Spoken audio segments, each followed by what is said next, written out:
Samajwadi party ने और चुनाव से पहले रथ यात्राओं के कार्यक्रम हमेशा किए हैं। मुझे याद है 2011 में जब समाजवादी क्रांति रथ चलाया था, वो सितंबर के महीने में शुरू हुआ था और मुझे फिर एक बार रथ चलाने का मौका मिला है। इस बार ये समाजवादी पार्टी की विजय यात्रा है। समाजवादी विजय यात्रा इसलिए भी कि उत्तर प्रदेश की जनता भारतीय जनता पार्टी की सरकार से निराश हुई है। उत्तर प्रदेश की जनता न्याय चाहती है। समाजवादी विजय रथ न्याय के लिए रथ चल रहा है। समाजवादी विजय रथ इसलिए भी चल रहा है कि यहाँ के लोगों को, किसानों के सम्मान की बात हो।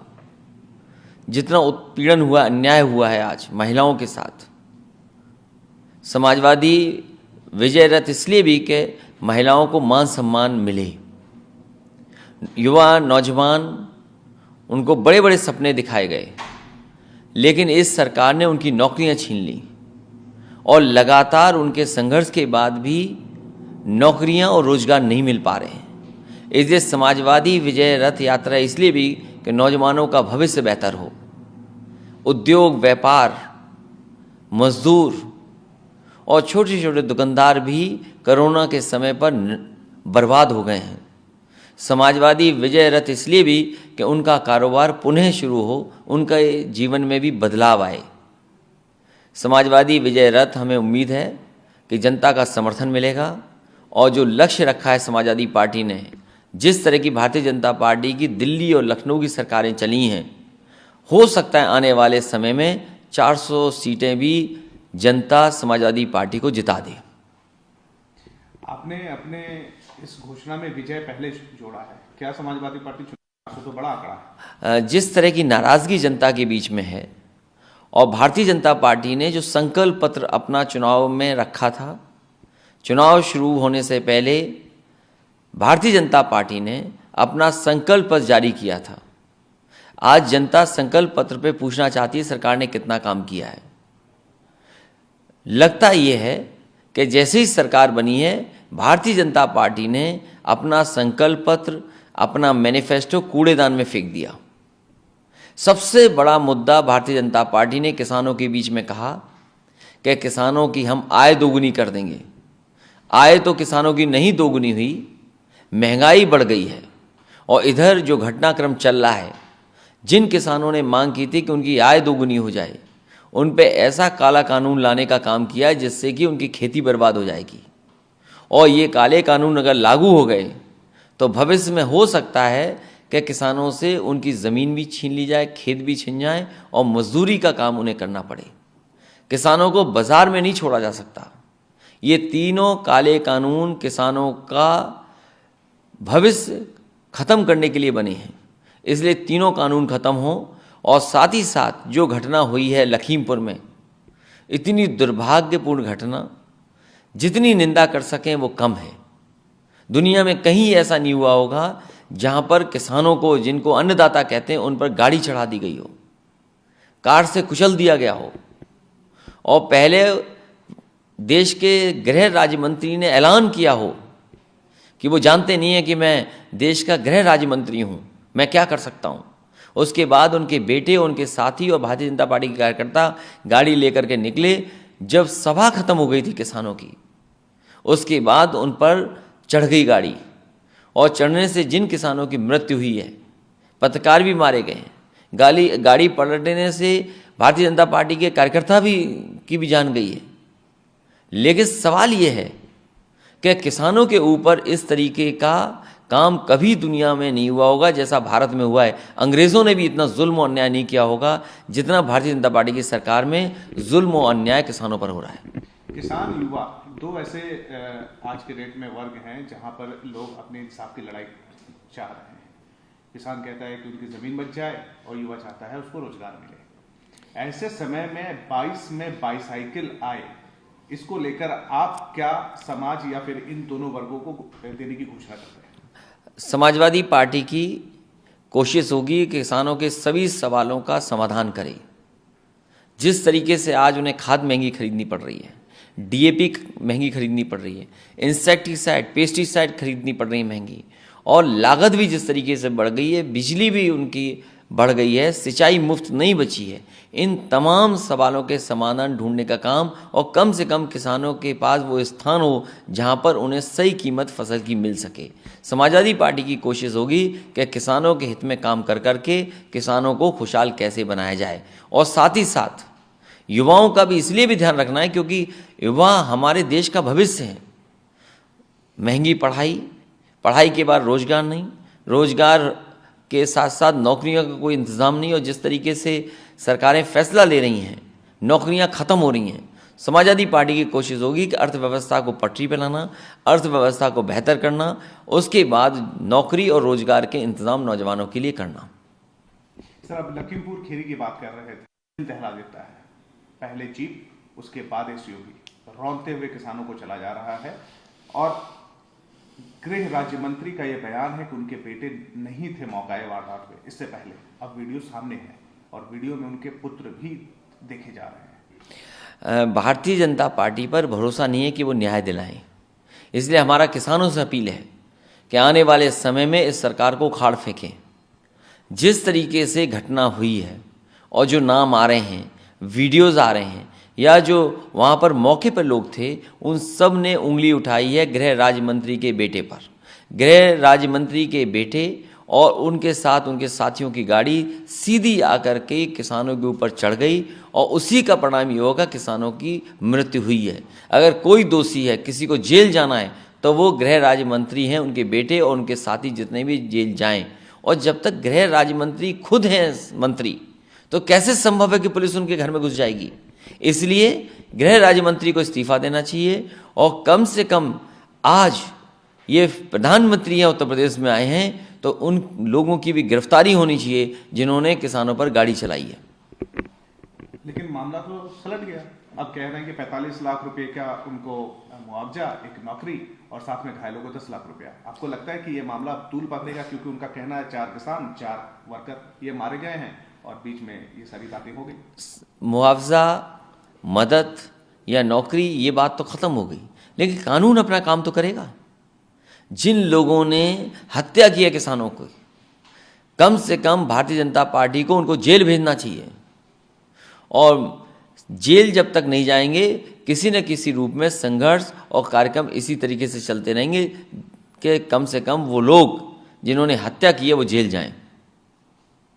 लेकिन आपको लगता है कि ये मुमकिन हो पाएगा? क्योंकि राज्य में सरकार उनकी, केंद्र में सरकार उनकी, अंतोगत्वा उन्हें जेल भेजना ही पड़ेगा।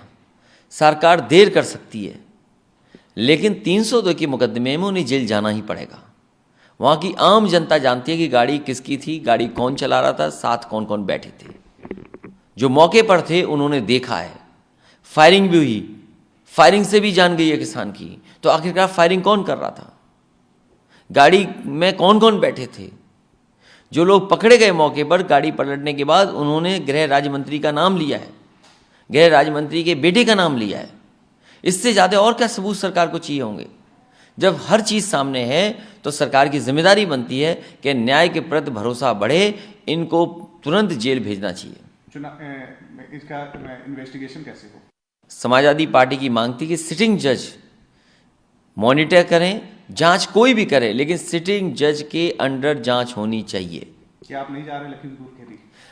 सरकार ने इतना पुलिस का इंतज़ाम किया कि कोई विपक्षी नेता पहुंच ना सके।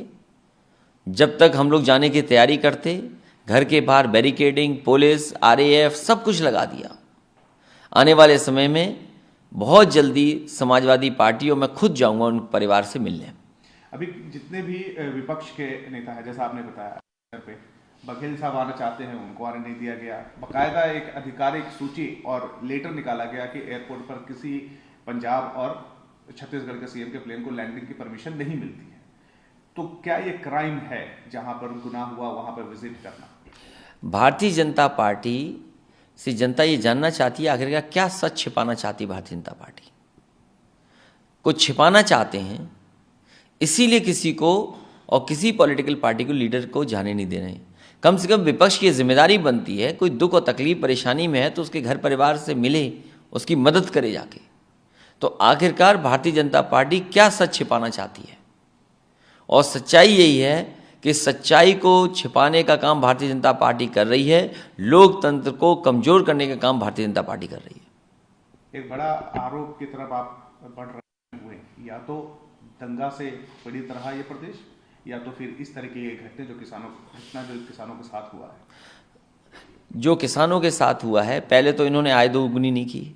किसान मांग कर रहे हैं तीनों काले कानून वापस हों, वो स्वीकार नहीं किया, और आज किसानों के ऊपर गाड़ी चढ़ा दी जिसमें किसानों की मृत्यु हो गई।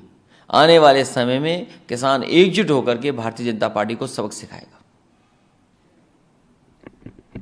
राजनीति के इलेक्शन सामने आ रहे हैं और राजनीति भी गर्म हो रही है, लेकिन आप जो इतने कॉन्फिडेंट हैं उसकी वजह क्या है? आपने एक अपने लाइव इंटरव्यू में भी ये बात कही है कि जो छोटी छोटी पार्टियां हैं उनके साथ आप अपना अलायंस करने वाले हैं। भारतीय जनता पार्टी ने उत्तर प्रदेश की जनता को निराश किया। भारतीय जनता पार्टी को समर्थन उत्तर प्रदेश की जनता ने किया, जिसका परिणाम ये हुआ 2 बार उनकी दिल्ली में सरकार बनी। इतने बड़े पैमाने पे बहुमत किसी को नहीं दिया होगा जितना बहुमत उत्तर प्रदेश में भारतीय जनता पार्टी को मिला है। उसके बावजूद भी सपने तोड़े हैं इन्होंने, अपना संकल्प पूरा नहीं किया।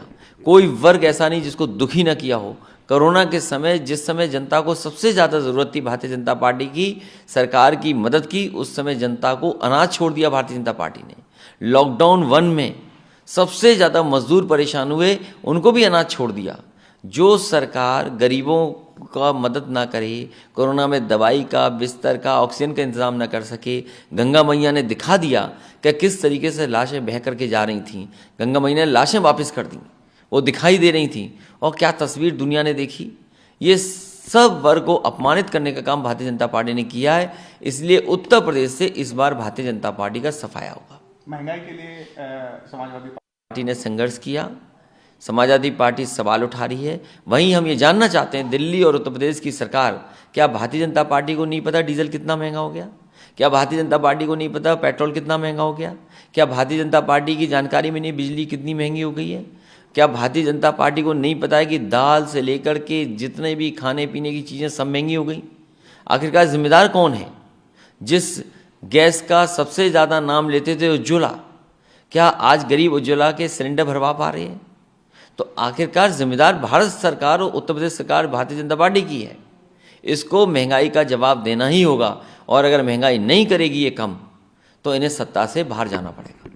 समाजवादी पार्टी के अलायंस को लेकर एक सवाल है मेरा कि जो छोटी पार्टियां हैं उससे आप अलायंस करने जा रहे हैं, लेकिन राजभर आपसे नाराज चल रहे हैं। आपके ही घर से हैं शिवपाल, वो अब तक घोषणा नहीं कर पा रहे हैं। आप क्या लोक दल से औपचारिक घोषणा कब करेंगे? क्योंकि ये अटकलें लगाई जा रही है कि 2 युवा पश्चिम उत्तर प्रदेश में मिलने जा रहे हैं। उत्तर प्रदेश के जितने भी छोटे और क्षेत्रीय दल हैं, उनसे कोशिश होगी समाजवादी पार्टी साथ लाए, और लगातार चुनाव तक ये प्रयास रहेगा कि इन दलों को साथ ला करके चुनाव लड़ा जाए। पश्चिमी उत्तर प्रदेश में क्या करेंगे आप? आरएलडी से पहले से समाजवादी पार्टी का अलायंस है, लोकसभा से अलायंस चल रहा है। इसी तरह महान दल है, उसके साथ समाजवादी पार्टी का गठबंधन है। चौहान समाज के डॉक्टर संजय, उनका एक दल है, उनके साथ गठबंधन है। इसी तरह कोशिश की जाएगी कि उत्तर प्रदेश के छोटे और क्षेत्रीय दल हैं उनको साथ लाया जाए।